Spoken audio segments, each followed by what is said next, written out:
Assalamualaikum warahmatullahi wabarakatuh. Kami dari kelompok 5B ingin mempresentasikan hasil kerja kelompok kami yang berjudul Islam Disiplin Ilmu, yang beranggotakan Dawil Abrar, Haikal Sidik, Farhanda Marhadi, dan Kintania Salsabila Putri. Baik, untuk slide pertama akan dijelaskan oleh Dawil. Kepada Dawil, dipersilakan.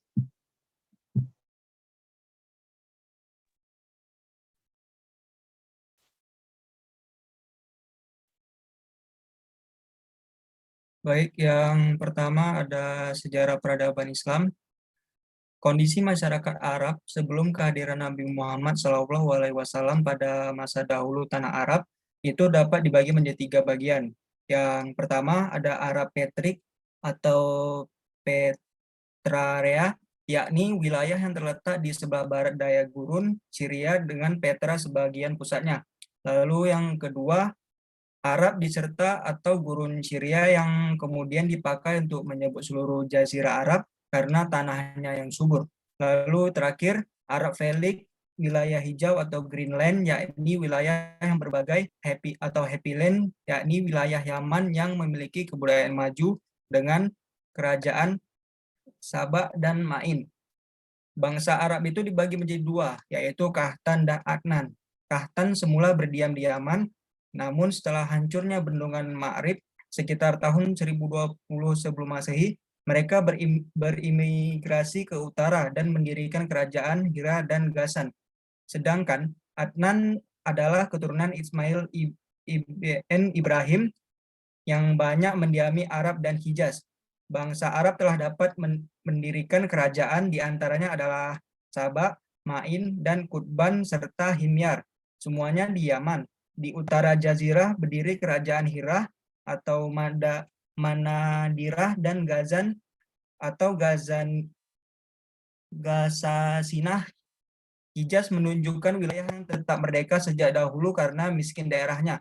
Namun terdapat tempat suci yakni Mekah yang di dalamnya berdiri Ka'bah dan terdapat sumur Zam-Zam. Next.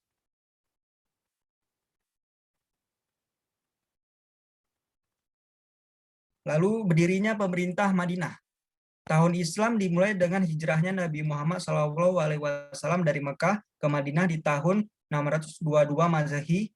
Umat Islam di waktu itu masih dalam kedudukan lemah, tidak sanggup menentang kekuasaan yang dipegang oleh pedagang Quraisy yang ada di Mekah.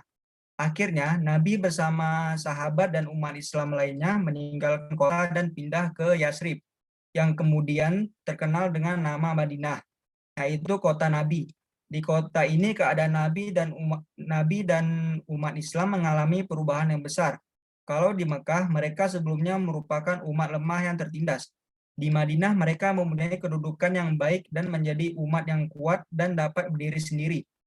Nabi sendiri menjadi kepala dalam masyarakat yang baru dibentuk itu dan yang akhirnya menjadi sebuah negara.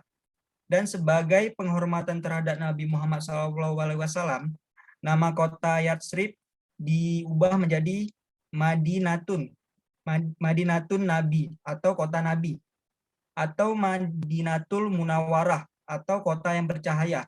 Dan kota ini cukup disebut Madinah. Dengan beradanya kekuasaan di tangan Nabi, Islam pun lebih mudah disebarkan dan sehingga akhirnya Islam dapat menguasai daerah-daerah yang dimulai dari Spanyol di sebelah barat sampai ke Filipina di sebelah timur dan Afrika Tengah di sebelah selatan sampai Danau Aral di sebelah utara. Next. Lalu selanjutnya sejarah pengembangan ilmu dan peradaban Islam. Perkembangan ilmu pengetahuan Islam dalam 3 periode, yaitu pengembangan ilmu pada periode awal Islam, Umayyah, Abbasiyah, dan modern.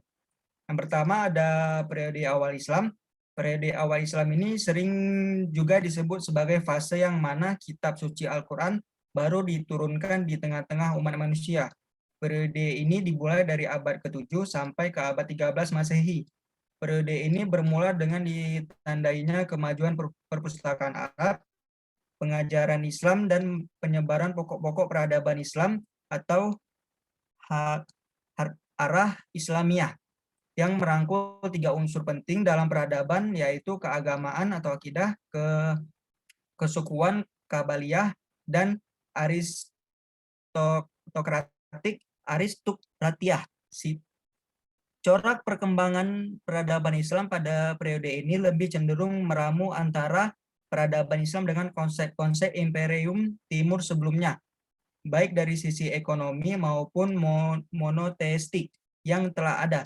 Kemajuan periode tersebut ditandai dengan adanya kreativitas umat untuk mendirikan sebuah konsep negara baru dan institusi kemasyarakatan yang bisa berjalan selaras antara institusi negara dengan agama.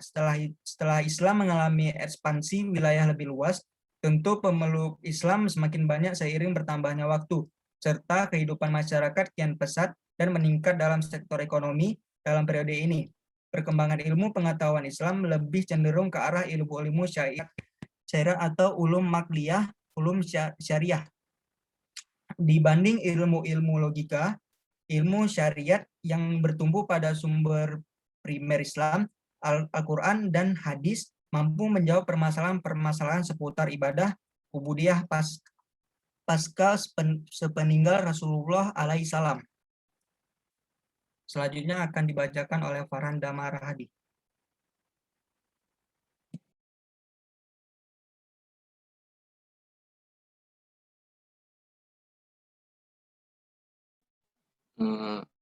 Selanjutnya dibacakan oleh Kintania. Baik, yang kedua ada masa Umayyah. Sebutan Daulah Umayyah berasal dari nama Umayyah Ibnu Abdi Syam, Ibnu Abdi Manaf, salah satu seorang pemimpin suku Quraisy pada zaman jahiliyah atau pra-Islam. Bani Umayyah baru masuk Islam setelah Rasulullah berhasil menaklukkan kota Mekah. Sepeninggalnya Rasulullah, Bani Umayyah bercita-cita ingin mengganti jabatan Rasulullah sebagai khalifah. Setelah diangkatnya Utsman bin Affan sebagai khalifah, disinilah Bani Umayyah mulai menyebarkan misi-misinya untuk meletakkan dasar-dasar khalifah Umayyah. Tokoh lain di bidang fikih yang tidak kalah terkenal di Andalusia antara lain Abu Bakar Muhammad Ibnu Marwan Ibnu Zuhur, yang merupakan sosok sastrawan besar pada masanya yang pernah ada di Andalusia. Selanjutnya ada masa Bani Abbasiyah. Peradaban Islam mengalami puncak kejayaan pada masa Daulah Abbasiyah. Ilmu pengetahuan pada masa ini sangat maju secara pesat.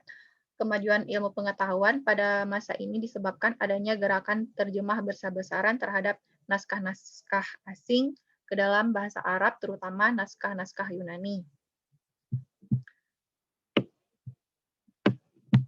Selanjutnya ada masa modern, yaitu pada masa sekarang ini. Periode modern ini secara umum dimulai dari akhir abad ke-18 hingga saat ini.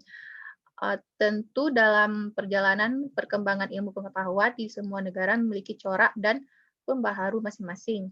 Seperti Indonesia, perkembangan pengetahuan Islam di negara ini tidak bisa lepas dari dua organisasi masyarakat besar, yaitu Muhammadiyah dan Nahdlatul Ulama. Muhammadiyah yang didirikan Muhammad Darwisi atau kemudian dikenal dengan Kiai Haji Ahmad Dahlan. Secara garis besar membawa misi ingin mengajak umat Islam Indonesia di samping belajar ilmu-ilmu agama juga mendalami ilmu umum. Dalam lembaga tersebut, Kiai Haji Ahmad Dahlan mengenalkan pemikiran para reformis Islam terkemuka seperti Jamaluddin Afghani, Rashid Ridlo, Muhammad Abdul dan sebagainya. Selanjutnya akan disambung oleh Farhan Damarahadi. Selanjutnya C. Peran ilmuwan Muslim dalam mengembangkan ilmu.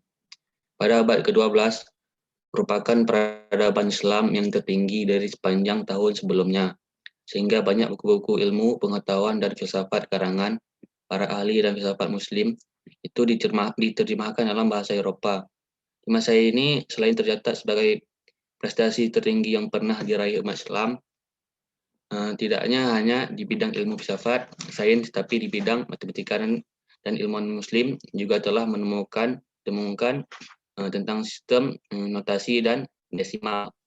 Rizkon Halal Syah Aji menguraikan semangat matematika Muslim yang diantara lain yaitu A. Sayyidina Ali Ali bin Abi Thalib karamullah wajah, dikenal sebagai pintunya ilmu. Ali bin Abi Thalib yang telah dijelaskan terkenal dengan istilah KPK, yaitu kelipatan persekutuan kecil, berguna dalam operasi-operasi penjumlahan dan pengurangan pepecahan dengan cara menyamakan penyebutnya. Next. B ada Al-Khawarizmi, yaitu merupakan tokoh ilmu Muslim yang sangat konsen dalam mengembangkan matematika. Ia banyak memberikan semangat pemikiran dalam bidang aljabar. Nama lengkap ilmuwan Muslim ini adalah Abu Ja'far Muhammad bin Musa Al-Khawarizmi. Ia merupakan matematikawan pertama yang mengajarkan aljabar temen. Ada beberapa sumbangan yang cukup berarti bagi mazhab Islam dan pengembangan sains dan matematika. Pertama adalah pengenalan desimal atau persepuluhan. Kedua ada penggunaan variabel dan simbol-simbolnya ketika ada menemukan bilangan 0. Keempat, penemuan nilai simbol pi. Nilai ini mengatakan perbandingan keliling sebuah lingkaran yang dipakai pada saat ini. Nilai pi ditetapkan 22/7 atau secara desimal ditulis 3,1428,571. Kelima, ada metode aljabar. Temuan ini digunakan untuk menghitung tingginya segitiga. Keenam, merumuskan penyelesaian persamaan kuadrat dengan konsep variabel, parameter, dan akar kuadrat. Dan C ada Abu Al-Wafa. Abu Al-Wafa mempunyai nama lengkap Muhammad bin Yahya bin Ismail bin Al-Abbas Abu Al-Wafa Al-Buzjani. Abu Al-Wafa memperkenalkan konsep tangen, kotangen, seken, koseken, dan ilmu yang sangat dikenal ilmu matematika yaitu trigonometri. Ia menemukan formula penjumlahan dalam trigonometri yang kita kenal sekarang. Selain itu, Abu Al-Wafa juga mengembangkan trigonometri sferis. Ia menyempurnakan teorema Menelaus yang disebut rule of the four magnitudes. Aturannya 4 besaran.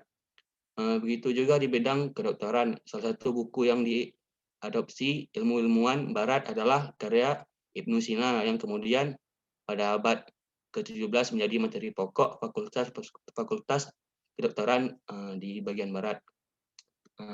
Terima kasih, saya kembalikan ke Quintania. Baiklah, sekian dari kelompok kami. Wassalamualaikum warahmatullahi wabarakatuh.